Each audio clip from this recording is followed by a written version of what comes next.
क्या असदुद्दीन ओवैसी को चाहिए कि हमको लिख कर दें रोहिंग्या कितने हैं? भाई ये कब से होगा कि एक गृह मंत्री देश के एमपी से पूछकर एक्शन लेगा जो उनका काम है?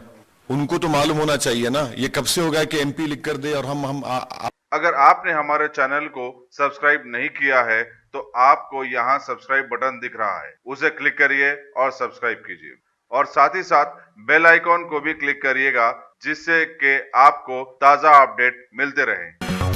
जीएचएमसी के इंतखाबात के सिलसिले में मंगल 21 दिसंबर को मुनाक़िद शुदनी रायदही के लिए तमाम तर इंतजामात मुकम्मल कर लिए गए हैं। 150 वार्ड्स के लिए जुमला 1122 उम्मीदवार मैदान में हैं। अजीम तर हैदराबाद में राय दहिंदों की जुमला तादाद 74,67,256 हैं, जिसमें 35,76,941 खवातीन शामिल हैं। दोनों शहरों और मुदाफ़ती इलाकों पर मुहित जीएचएमसी हुदूद में 9,101 पोलिंग बूथ कायम किए गए हैं। पुरअमन रायदही को यकीनी बनाने के लिए 60 फ्लाइंग स्क्वाड्स और 30 सर्वेलेंस टीमें तश्कील दी गई है, जो तमाम 30 सर्कलों में काम करेंगी। अलावाज़नी 36,400 पोलिंग अमले की खिदमत हासिल की गई है। इलेक्शन कमिश्नर की जानिब से क्या क्या कहा गया है आपको भी इस बात से वाकिफ करवाते हैं। आप जब पोलिंग बूथ जाएंगे अपने साथ कोई भी एक शिनाख्ती कार्ड रखना ज़रूरी है। अगर आपके पास वोटर आईडी नहीं है तो आप ड्राइविंग लाइसेंस, आधार कार्ड, पैन कार्ड या फिर पासपोर्ट या फिर कोई भी गवर्नमेंट का जारी करदा शिनाख्ती कार्ड रखना ज़रूरी होगा। इसके अलावा कोरोना वायरस की बढ़ती वबा के दौरान मास्क लगाकर पोलिंग बूथ जाना ज़रूरी है। अगर आप बिना मास्क पोलिंग बूथ जाएंगे आपको वोट नहीं डालने दिया जाएगा और समाजी फासले की बरकरारी ज़रूरी है। कल सुबह 7 बजे से शाम 6 बजे तक आप अपने पसंदीदा उम्मीदवार को वोट डाल सकते हैं। इस बार बैलेट पेपर पर वोटिंग रहेगी। अपने वोट का इस्तेमाल करें और अपने पसंदीदा उम्मीदवार के निशान को बैलेट पेपर पर थप्पा लगाकर बैलेट बॉक्स में डालें।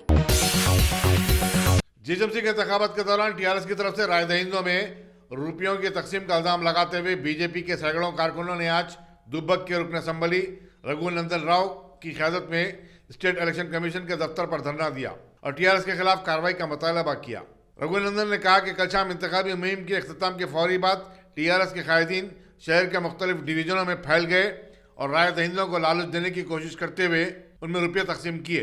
रहमतनगर में टीआरएस के कारकुन को रंगे हाथ गिरफ्तार भी किया गया। उन्होंने कहा कि टीआरएस को पुलिस की सरपरस्ती हासिल है और इसलिए वो इलेक्शन कवायद की खिलाफ वर्जी की निशानदेही के बावजूद टीआरएस कारकुनों के खिलाफ कोई कार्रवाई नहीं कर रही है।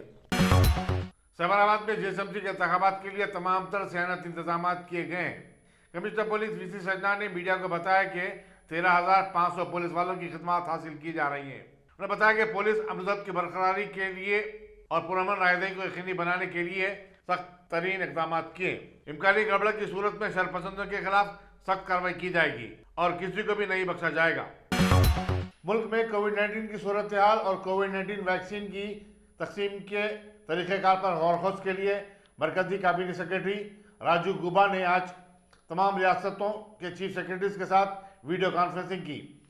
उन्होंने तमाम रियासतों से कहा कि वो मरकजी वज़ारत दाखिला की तरफ से जारी करदा गाइडलाइंस पर सख्ती के साथ अमल करें। उन्होंने बताया कि फिलवक्त मुल्क में 4,50,000 कोविड-19 के मुतासर अफराद दवाखानों में ज़ेर इलाज हैं।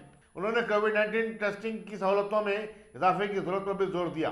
रियासती chief secretary Somesh Kumar, director general police M Mahendra Reddy, principal secretary दाखिला Ravi Gupta, additional director general police Jatendra, principal secretary political Vikas Raj, secretary महकमे सेहत सैयद अली मुर्तजा रजवी और दूसरों ने भी वीडियो कॉन्फ्रेंस में हिस्सा लिया।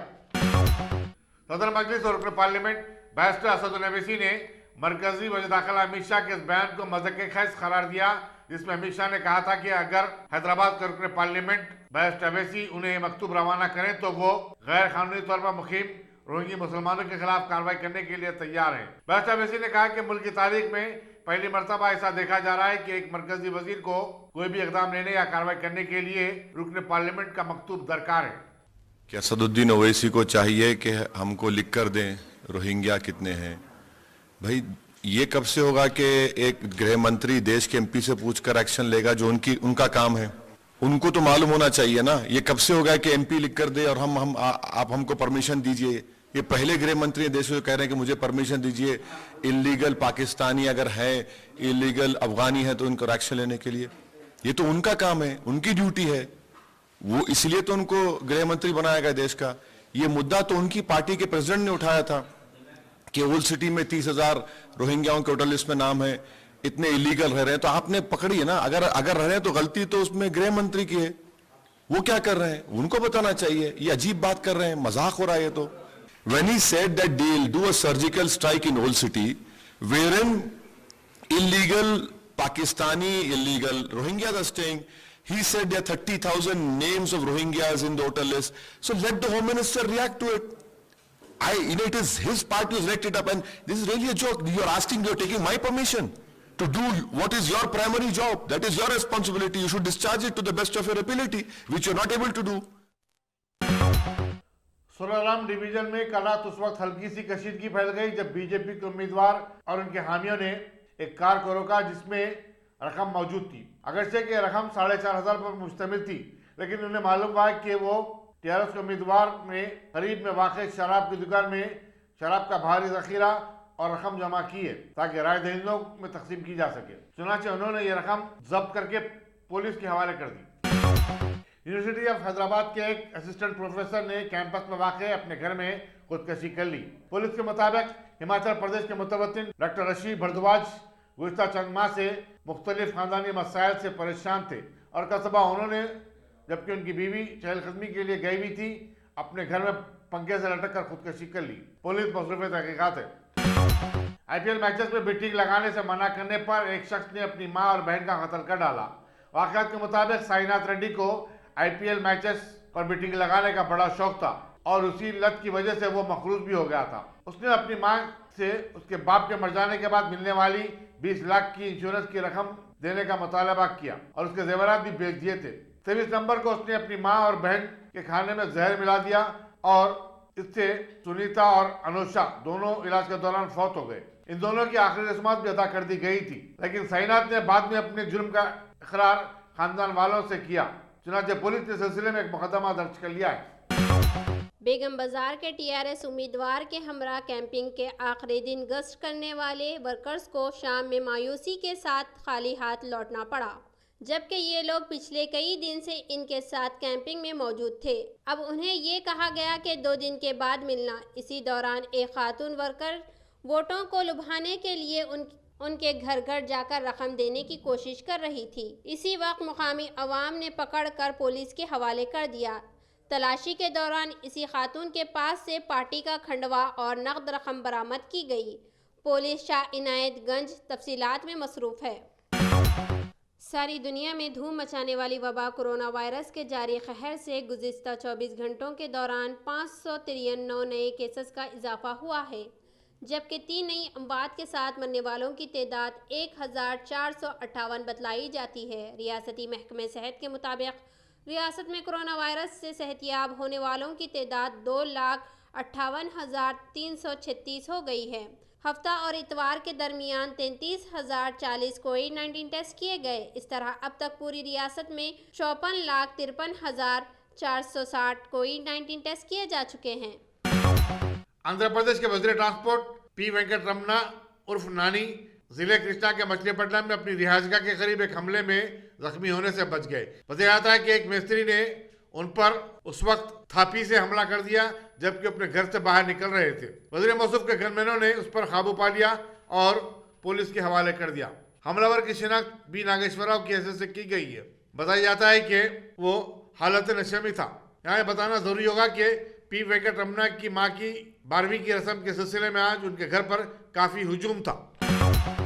कानपुर में नाबालिग लड़की की इस्मत दरी। कानपुर ईस्ट के एसपी राजकुमार अग्रवाल के मुताबिक लड़की को मशरूब में नशे की दवा पिलाई गई। इसके बाद ये शैतानी अमल किया गया। बतलाया जाता है कि लड़की के खाती इसके भाई के 4 दोस्तों ने इसको अगवा किया और लाल बंगला के इलाके में ले गए और ये हयासोज हरकत की। 4 मुलजिमों के मिन जुमला 2 को गिरफ्तार किया जा चुका है और 2 मुलजिमीन मसरूर बताए जाते हैं।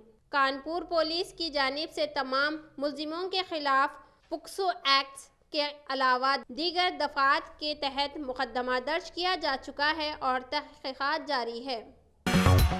उत्तर प्रदेश के बलरामपुर में आतिशबाजी के नतीजे में एक सहाफ़ी की मौत वाक़ हो गई। पुलिस के मुताबिक राकेश सिंह निर्बैक के मकान को उस वक्त आग लग गई जब वो अपने दोस्तों के साथ मकान में मौजूद थे और उनकी बीवी बच्चे अपने रिश्तेदारों के यहाँ गए हुए थे। पुलिस को शुबा है कि ये आग लगी नहीं बल्कि लगाई गई थी और वो शक के बिना पर चंद मुलजिमीन से तफ्तीश कर रहे हैं और मकामी वारदात से सबूत जमा करने में जुड़ी हुई है।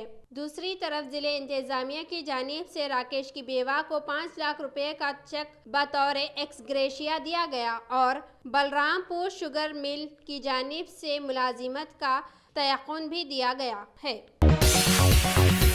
वज़ारत साइंस और टेक्नोलॉजी, माहौलियात और जंगलात से मुतालिक पार्लिमानी स्टैंडिंग कमेटी के सदरनशीन जयराम रमेश ने सदरनशीन राज्यसभा एम वेंकैया नायडू को एक्शन टेकन से मुतालिक अपनी रिपोर्ट पेश कर दी।